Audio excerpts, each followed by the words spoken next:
Alors, celle-ci est probablement une des techniques de démonstration la plus importante, la raisonnement par récurrence. Il s'agit de montrer que à partir d'un certain naturel 1,0, pour tous les naturels plus grands que 1,0, une assertion ADN qui dépend de n est vraie. Et cette méthode se décompose en deux opérations. La première est l'initialisation. On montre que A de 1,0 est vrai pour 1,0, justement. Et puis l'hérédité, c'est-à-dire on montre que pour tous les n plus grands que 1,0, ADN implique ADN plus 1. Okay.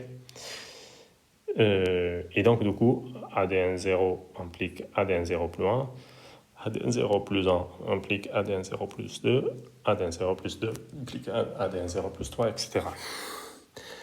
Et donc, cet exercice, c'est un petit peu plus délicat parce que ce n'est pas pour tous les entiers, mais c'est pour les entiers impaires.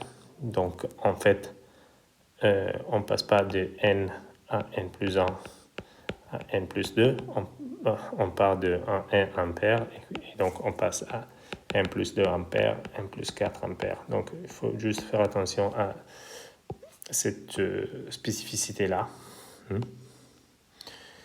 Donc, entier ampère, donc le premier est 1, 2 à la 1 plus 1 égale 3, c'est bon.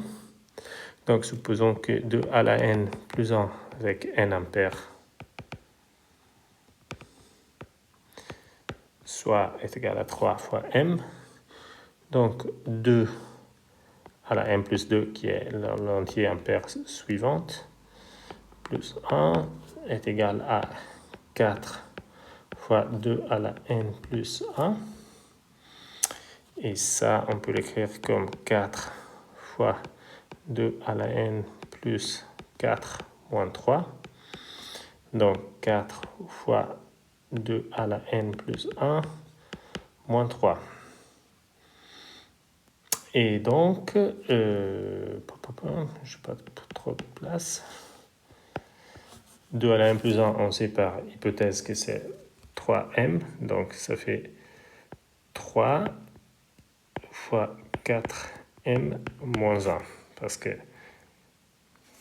ok, je vais être un peu plus précis. 4 fois 3m moins 3. Donc si je factorise 3, ça donne 3 fois 4m moins 1. Et donc, ça veut dire aussi que même celui-là est divisible par 3, parce que celui-ci est un entier. Voilà, donc ça c'est bon. En général, avant d'entamer une démonstration, il faut bien décomposer l'assertion à démontrer en assertion élémentaire et surtout identifier les connecteurs logiques. Évidemment, c'est très important connaître son cours, les hypothèses qu'on peut assumer, etc. Et connaître les méthodes de démonstration adaptées. Si vous voyez par exemple une assertion qui dépend fortement d'un paramètre naturel, alors cela veut dire que sûrement vous devez utiliser un raisonnement par récurrence. Mais bon, c'est avec l'entraînement qu'on s'habitue à choisir la bonne méthode de démonstration.